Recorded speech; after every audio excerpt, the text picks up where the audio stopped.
नमस्कार। श्रीमद् भागवत गीता द्वादश अध्याय भक्ति योग श्लोक 18 और 19। समशोत्रो च मित्रे च तथा मानपमानयो शीतोष्ण सुख दुखेषु सम संग विवर्जित तुल्य निंदास्तुति मनो संतुष्ट येन कनचित् अनिकेत स्थिर मतिर्भक्तिमान प्रिय नर। क्षम अर्थात क्षमान, शत्रु अर्थात शत्रु में, च तथा मित्रे मित्र में, च भी तथा उसी प्रकार, मान सम्मान, अपमानयो तथा अपमान में, शीतो जारा, उष्ण गर्मी, सुख शोक, दुखेशु तथा दुख में, समभाव, संग विवर्जित समस्त संगति से मुक्त, तुल्य समान, निंदा अपयश, स्तुति तथा यश में, मौनी मौन, संतुष्ट संतुष्ट, यान कैनोचित जिस किसी तरह, अनिकेत बिना घर बार के, स्थिर हर, मति संकल्प,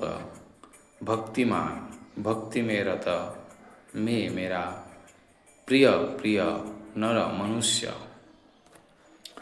जो मित्रों तथा शत्रुओं को लिए समान है, जो मान तथा अपमान, शीत तथा गर्मी, सुख तथा दुख, यश तथा अपयश में समभाव रखता है, जो दूषित संगति से सदैव मुक्त रहता है, जो सदैव मौन और किसी भी वस्तु से संतुष्ट रहता है, जो किसी प्रकार के घर बार की परवाह नहीं करता, जो ज्ञान में दृढ़ है और जो भक्ति में संलग्न है, ऐसा पुरुष मुझे अत्यंत प्रिय है। तात्पर्य, भक्त सदैव कुसंगति से दूर रहता है। मानव समाज का ये स्वभाव है कि कभी किसी की प्रशंसा की जाती है तो कभी उसकी निंदा की जाती है, लेकिन भक्त कृत्रिम यश तथा अपयश, दुख या सुख से ऊपर उठा हुआ होता है। वो अत्यंत धैर्यवान होता है। वो कृष्ण कथा के अतिरिक्त कुछ भी नहीं बोलता, अतः उसे मौनी कहा जाता है।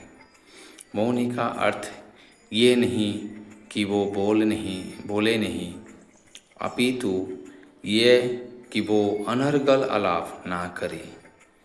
मनुष्य को आवश्यकता पर बोलना चाहिए और भक्त के लिए सर्वाधिक अनिवार्य वाणी तो भगवान के लिए बोलना है। भक्त समस्त परिस्थितियों में सुखी रहता है।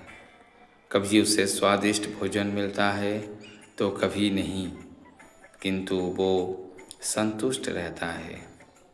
वो आवास की सुविधा की चिंता नहीं करता। वो कभी पेड़ के नीचे रह सकता है तो कभी अत्यंत उच्च प्रसाद में, किंतु वो इनमें से किसी के प्रति आसक्त नहीं रहता। वो स्थिर कहलाता है क्योंकि वो अपने संकल्प तथा ज्ञान में दृढ़ होता है। भले ही भक्त के लक्षणों की कुछ पुनरावृत्ति हुई हो, लेकिन वो ये इस बात पर बल देने के लिए है कि भक्त को ये सारे गुण अर्जित करने चाहिए। सद्गुणों के बिना कोई शुद्ध भक्त नहीं बन सकता।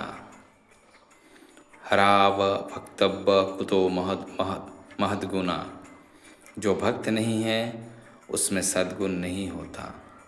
जो भक्त कहलाता है उसे सद्गुणों का विकास करना चाहिए।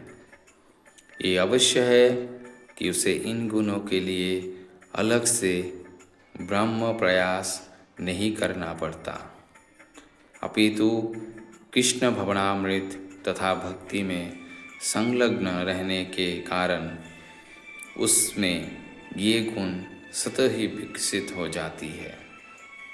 धन्यवाद।